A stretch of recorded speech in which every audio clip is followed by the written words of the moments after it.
이 시간에는 진정으로 성숙한 양심, 진정으로 성숙한 양심이라는 제목으로 나눔을 가져보겠습니다. 우리가 신앙생활을 하다 보면 우리는 종종 성숙한 양심을 소유하자라는 권면을 듣게 됩니다. 그렇다면 이제 성숙한 양심이란 뭘까요? 사실은 저는 얼마 전까지 이 성숙한 양심이라는 게 하나님의 뜻과 이 성경 속에 담겨져 있는 진리를 조명받아서 모든 것에서 자유로워진 상태, 그래서 고린도전서에서 나오는 고기를 먹을 수 있는 상태, 그 상태가 성숙한 양심을 소유한 상태라고 생각을 해왔습니다. 근데 이번에 고린도전서 말씀을 다시 묵상해 보니까 진정으로 성숙한 양심은 그게 아니더라고요. 제가 이걸 이제야 봤어요. 이제야 보이더라고요. 물론 자유해지는 것도 성숙한 양심이지만 진정으로 성숙한 양심은 또 따로 있다는 걸 이번 고린도전서 말씀을 묵상하면서 알게 됐습니다. 그래서 오늘 이 시간에는 이번에 제가 새롭게 조명받은 진정으로 성숙한 양심에 대해서 이 고린도전서 말씀을 보면서 함께 나눠보려고 합니다. 오늘 함께 살펴볼 고린도전서 말씀은 10장, 고린도전서 10장 23절부터 33절 말씀입니다. 23절부터 33절 말씀인데요. 상당히 길죠. 그래서 이거 23절부터 33절 말씀 교독할 겁니다. 교독하겠습니다. 제가 먼저 23절 읽겠습니다. 모든 것이 가하나 모든 것이 유익한 것은 아니요 모든 것이 가하나 모든 것이 덕을 세우는 것은 아니니 누구든지 자기의 일을 거절하지 말고 남의 일을 부러워하라. 15절 무릇 시장에서 파는 것을 양심을 위하여 묻지 말고 먹어라.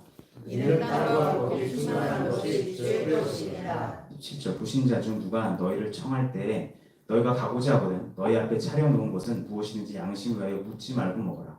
누가 너희를 무엇이든지 너희가 말하거든 너희가 들어가 그 양심을 위하여 먹지 말라. 19절 내가 말한 양심은 너희의 것이 아니요 남의 것이니 어찌하여 내 자유가 남의 양심으로 말미암아 판단받으리요.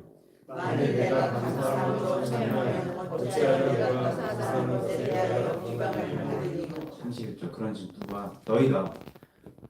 그런즉 너희가 먹든지 마시든지 무엇을 하든지 다 하나님의 영광을 위하여 하라.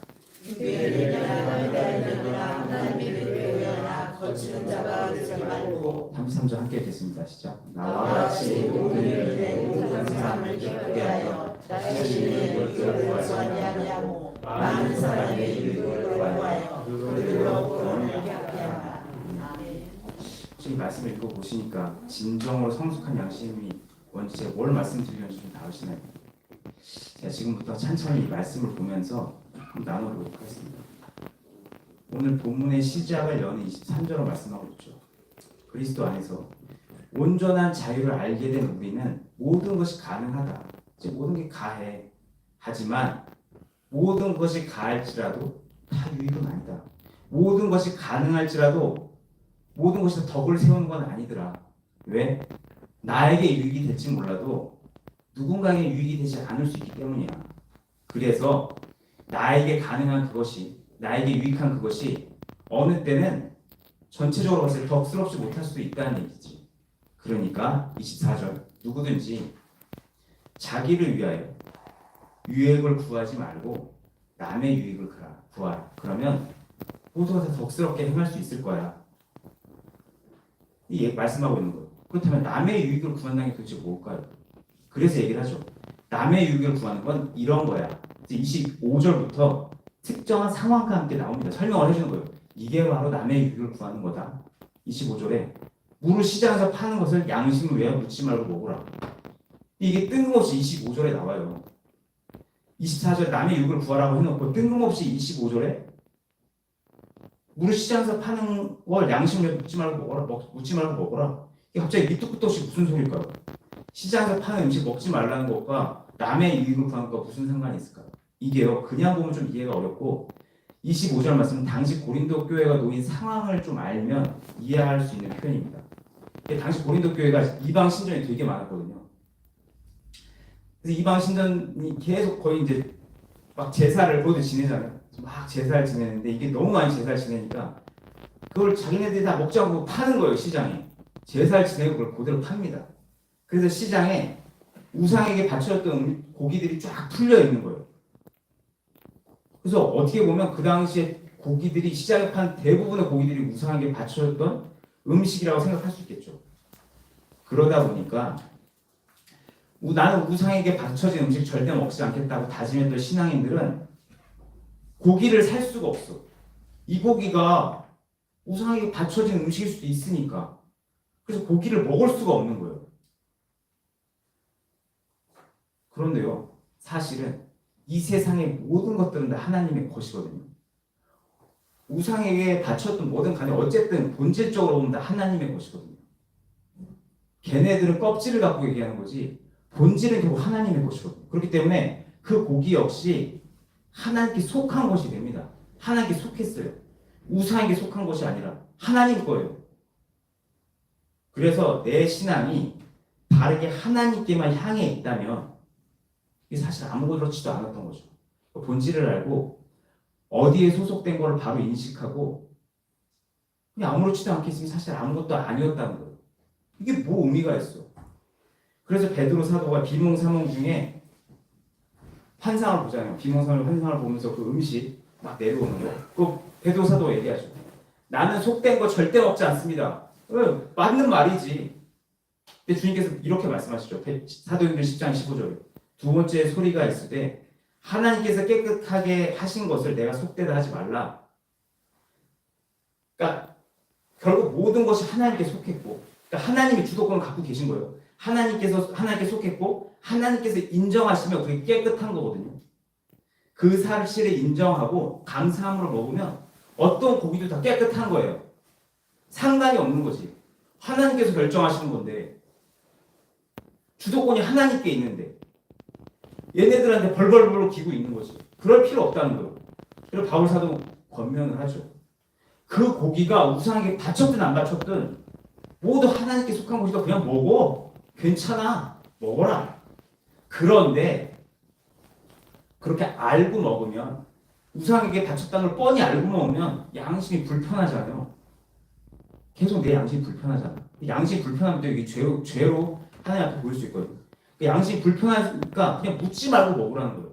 그러니까 이런 거 따지지 말고 그냥 나는 하나님만 바라보고 마귀에게 바쳤든 뭐든 묻지 말고 하나님만 바라보고 그냥 사 먹으라는 거예요. 왜? 26절 아까 말씀드렸던 대로 땅에 거기 충만한 모든 것이 다 하나님의 것이기 때문에 걔네 게 아니기 때문에 내가 인식한 대로 아무것도 아니야 하고 먹으면 괜찮아. 하나님이 날 지키시고 내가 먹는 거 거룩하게 하실 거야. 괜찮아. 바울 사도가 말하는 거죠. 우상에게 바쳤든 우상 할아버지한테 바쳤든 상관없어. 다 하나님 거니까 신경 쓰지 마. 하나님께서 허락하신 음식이야? 그럼 먹어. 문제될 거 없다. 그래서 바울 사도는 27절에 불신자 중에 누가 청해서 음식을 차려놓고 같이 먹자고 하면 괜찮으니까 묻고 따지지 말고 그냥 먹어라. 이런 거 먹으면 안 되는데요. 그러지 말라는 거예요. 뭐가 두려워? 먹어라. 괜찮다. 너무 따지지 마라. 왜? 이거 그냥 고기니까. 어차피 하나님께 속해 있으니까. 하지만 28절 이 부분부터가 오늘 나누는 부분이에요. 28절 누가 너희에게 이것이 재물이라고 말하거든. 누가 옆에서 얘기하는 거예요. 잠깐만 그거 먹으면 안 돼요. 그거요 우상에게 바쳤던 음식이었어요. 제가 봤어요. 그거 큰일 날 뻔하셨네 드셨으면. 누가 그렇게 말하거든. 그렇게 말한 자와 그 양심을 위해서 먹지 말라는 거예요. 먹지 마라. 근데 29절 그런데 지금 이 말하고 있는 이 양심은 너희 양심이 아니라 그 사람 양심이야. 그 사람 양심 때문에 먹지 마. 이게 보이시죠? 이게 바로 남의 유익을 구하는 방법이 담겨있는 부분이에요. 여기 있는 거예요. 누가 너에게 이게 재물에게 바쳤던 음식이래요. 그럼 그 사람을 위해서 먹지 말라는 거예요. 분명 너에게는 아무 문제가 될 게 없겠지. 아니 오히려 너희에게 유익이 되겠지. 고기 먹고 힘낼 테니까 유익이 되겠지. 너희들은 자유함 가운데 고기를 먹어서 행복하겠지. 너희들은 누리고 있겠지 이 삶을. 왜? 너희들은 자유하니까. 하지만 아직 어린 양심의 소유자들이 너희를 보면서 힘들어한다면 그들을 위해서 먹지 말라는 거예요. 물론 너희가 내 자유가 어떻게 남의 양심으로 판단받습니까? 난 내 마음대로 할 건데요. 뭐 할 말은 없어. 할 말은 없어. 또 30절.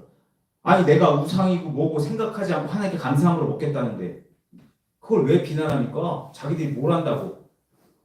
자기들이 어려서 그런 거지. 왜 날 비난합니까? 해도 할 말은 없어요. 하지만 우리를 바라보고 있는 그 어린 양심들이 우리가 고기를 먹는 것으로 인해서 시험될 수 있으니까 31절 그냥 하나님의 영광을 위해서 타인의 유익을 위해서 그냥 너희들이 참아줘라. 너희들이 그냥 넘어가 줘라. 32절 괜히 우상에게 바친 음식 자유하다고 먹어가지고 교회 안과 밖에서 믿음이 어린 유대인이나 믿음이 어린 헬라인이나 하나님의 교회 안에서 믿음이 어린 사람들 시험에 빠뜨리지 말고 그렇게 하기보다 차라리 33절 나와 같이 바울이죠. 나와 같이 바울 사도와 같이 나 바울 사도와 같이 모든 일에 모든 사람이 기뻐할 수 있게 너희 유익을 구하지 말고 네 피로만 채우려고 하지 말고 네 입장만 내세우지 말고 좀 사람들을 좀 배려해서 그 유익을 위해서 어린 믿음을 가진 사람들 시험에 빠지지 않게 좀 해달라. 권면을 하는 겁니다. 그리고 실제로 이 권면을 한 바울 사도도 율법에서 자유한 자나 율법에서 매인자로 살았죠. 이 사람은 알았던 거예요. 이게 다 의미가 없다는 거. 바리새인 중에 바리새인이었지만 이게 의미가 없던 걸 알았어요. 그런데 율법의 매인자처럼 살은 거예요. 지킨 거죠. 다. 그래서 고린도전서 9장 20절에 이렇게 기록되어 있습니다. 유대인들에게 내가 유대인같이 된 것은 유대인을 얻고자 하며 바울은 유대인이 아니라 그리스도인이 돼버린 거예요. 그런데 유대인처럼 한 거죠. 율법 아래 있는 자들에게 내가 율법 아래 있지 아니하나 율법 아래 있는 자가처럼 된 것은 율법 아래 있는 자를 얻기 위해서다. 상처 주고 시험에 들게 하지 않기 위해서야. 진정으로 여기까지 들어보시니까 진정으로 성숙한 양심이 뭔지 다 아시죠? 결국 진정으로 성숙한 양심은 자유함을 넘어서 속박되는 거예요. 나는 자유한데 이제 속박되는 거예요. 어린 양심 때 속박되어 있다가 드디어 성숙해지면서 자유해졌죠. 근데 마지막엔 다시 저 어린 양심들을 위해서 다시 속박되는 거예요. 그래서 자유함을 얻은 우리 양심이 다시 속박되는 거. 다시 옛날처럼 속박되는 거. 그게 성숙한 양심들은 내 경건 때문에 아니라 그들의 영혼을 위해서 그 사람들 양심을 위해서 그들 시험 들게 하지 않으려고 나 아무렇지도 않지만 난 전혀 영향 안 받지만 난 이제 달라졌지만 그냥 그 사람들 순수하게 그 사람들 위해서 다시 옛날 방식의 명예를 메워주는 거죠. 근데 이 맨날 방식의 멍해를 맨다라는 거 이게 결국 이 상황을 보면 이게 결국 참는 거잖아요. 참는 거면 어떻게 보면 위선이라고 볼 수도 있어요. 속으로는 그렇게 생각하지 않으면서 나는 아무렇지도 않은데 겉으로만 아닌 척하는 거잖아요. 그래서 저는 위선이라고 생각했어요. 이걸 생각하면서 이걸 조명 받으면서 이거 위선 아닌가? 아니 나는 이게 고기를 먹을 수 있어서 성숙한 양심에 자라 성숙해졌어. 난 이제 자유해. 그렇게 얘기를 했어. 그래서 그것도 옳은 줄만 알고 살아왔었어. 근데 이제 와서 이 사람들 때문에 일부러 못 먹는 척을 하고 안 먹는다고 해야 돼. 그게 뭐 어떻게 보면 아닌 척하는 거잖아요. 위선이잖아요. 그래서 저 생각했죠. 아니 이거 결국은 옛날 방식으로 돌아가라는 건 위선적인 신앙으로 돌아가라는 얘기인가? 이게 뭐가 다른 거지? 위선적인 신앙과 요거랑 뭐가 다른 거야? 의문이 드는 거예요. 다시 묵상을 해보니까 이건 다르더라고요. 이건 위선이 아니었어요. 옛날 신앙과는 다른 거예요. 이게 어떻게 다르냐면 위선은 내가 정말 하고 싶어. 난 이거 하고 싶어. 근데 내 속에서도 그거 계속 하고 싶어 하는데 그걸 하면 죄를 짓는 거니까 그 죄를 지면 내가 외적으로 봤을 때 죄 짓는 사람이 되잖아요. 내 체면이 깎이죠. 또 그렇게 죄를 지으면 삶이 번거로워지니까 하나님께 벌을 받을 수도 있고 그냥 삶이 힘들어지고 그냥 찝찝하고 그냥 내가 불편하니까 죄를 안 짓는 거예요. 하고 싶어 죽겠는데 이게 죄인 걸 아니까. 이게 위선적인 신앙이더라고요. 그런데 성숙한 양심은 이게 죄가 아니란 걸 알아요. 이미 이건 죄가 아니야. 그래서 자유의 사실 해도 돼. 마음 같아서는 그냥 다 고만하고 초막 짓고 여기서 살고 싶어. 뭐 굳이 고생해. 자유하게 그냥 고기 먹으면서 그냥 살면 되지. 근데 내 옆에 있는 그들이, 저기 있는 그들이 아직 자유하지 못하기 때문에 나의 이 행동으로 해서 시험에 빠질까 봐 그들을 위해서 참는 거죠. 차이가 다르세요. 위선의 시선이 나에게 있는 거예요. 근데 진정한 성숙한 시선은, 성숙한 양심은 그들에게 시선이 있거든요. 내 이유 때문이 아니라 내 체면 때문이 아니라 그들이 좀 힘들어질까 봐, 그들의 심령이 힘들어질까 봐 참는 거죠. 그래서 이 진정한 성숙한 양심 안에는 사랑이 담겨 있습니다. 어떤 사람 아가페 사랑이 담겨 있어요. 어떤 계산도 목적도 없이 그냥 그들을 위해서 나의 자유를 포기하는 거죠. 그리고 저는 이거 아가페 사랑을 생각하거든요. 그리고 우리가 이 어린 그들 향해서 이 아가페 사랑으로 나의 유익이 아닌 그들의 유익을 위해서 나를 속박할 때 우린 정말 진정으로 그리스도를 본받는 삶을 살게 되는 거라고 생각합니다. 왜냐하면 예수님께서 그렇게 사셨거든요. 예수님의 삶이 바로 성부 하나님과 하나님께서 주신 그 백성들을 향한 아가페 사랑으로 스스로를 속박하며 사시는 삶이었거든요. 공생애라고 하잖아요. 아니 예수님이라고 마음대로 살지 말란 법이 없었거든요. 예수님 다 하신데 뭐 능력 있으셨는데 뭐 막 살지 그냥. 왜 십자가 달려 돌아가시고 그 고생을 하셨을까요? 왜 속박돼서 사셨을까? 아버지와 아버지의 백성, 나의 백성을 사랑해서 나를 버린 삶이었죠. 그렇기 때문에 그리스도를 닮아가길 원하는 신앙인들은 예수님처럼, 바울처럼 사랑 안에서 그들의 유익을 위해서 나를 속박하는 양심에 이룰 수 있어야 합니다. 더 나눌 게 있었었는데 이 정도면 충분할 것 같아서 제 나눔을 정리하겠습니다. 저는 그동안 성숙한 양심은 우리 모두에게 그냥 모든 것에 성숙한 양심은 그냥 모든 것에 자유한 양심인 줄 알았어요. 이렇게 자유한 나 이제 성숙되었다. 그냥 나는 좀 다르다. 성숙되었다.